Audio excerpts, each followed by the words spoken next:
possible. I'm grateful the President sent me here, but most of all for the peace deal that we've struck. And I think the prosperity that it's unlocking both for Armenia and for the American people.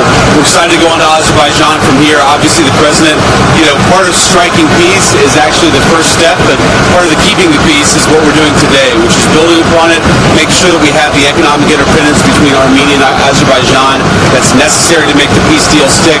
But look, I will say, after having been on the ground for 24 hours, a very productive day, I feel very good about where we are. I think the President struck a great peace deal, and I think the administration is really making it stick. So glad to be here, and on to Azerbaijan. I'll take a few questions. So what did you feel was important to visit the Armenian genocide memorial today? Does that mean that you're going to march for Armenian genocide and all the lives of the lost? Well, we're going to visit some important sites to Azerbaijan tomorrow, and when we talked to the Armenians, they said this is a very important site for us. And obviously, I'm the first vice president to ever visit Armenia.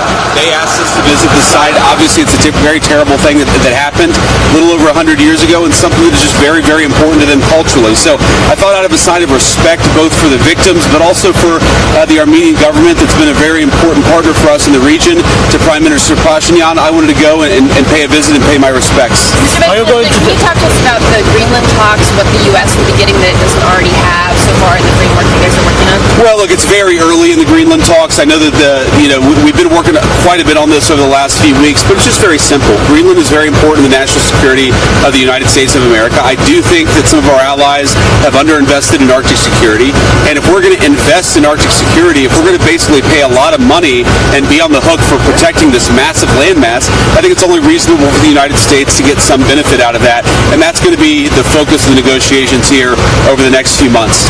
Senator, will you be attending the Board of Peace meeting next week? Can you confirm that that's taking place? And are there any specific commitments you're looking for the leaders that will be attending? I know I'll be there. I mean, the schedule is always a little bit crazy, so I don't know what I'm doing the day after tomorrow, but I'm sure that we'll be there. Obviously, the President's very excited to host a whole host of leaders from across the world, and I do think this Board of Peace is really going to be a new archetype for how to create and maintain peace in the 21st century.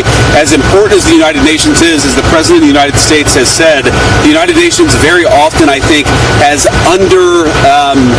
it hasn't lived up to its full potential. I think what he's trying to do with this Board of Peace is obviously create sustainable peace in Gaza and the Middle East, but I do think it can create the kind of infrastructure that could lead to a lot of durable peace deals over the years to come. So the critics are saying, are you going to touch upon the issue of releasing the Armenian prisoners held in Baku during your meetings there? Yes, are we going to talk about the Armenian prisoners? That's certainly going to come up. I mean, look, we've had a very good relationship with both the Prime Minister here, but also President Aliyev in Azerbaijan.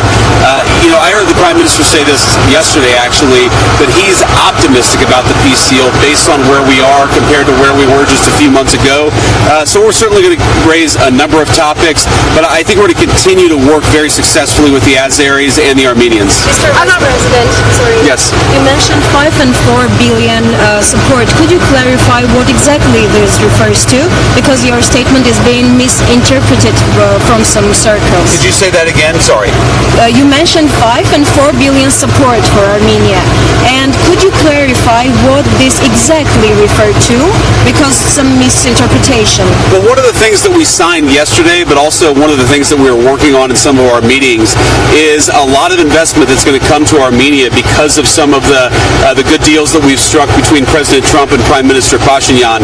One of those things is there's going to be a very large data center. Actually, I guess it's already been started, a data center that could rise to $4 billion in total investment in Armenia. It's also going to create a lot of jobs for people back home. So it's a classic win-win. $4 billion is, I believe, what the project could become, but you've already seen significant investment in Armenia, and we expect that to continue. We'll talk to you guys on the other end of the trip. Thank you all. Thank you. Take care.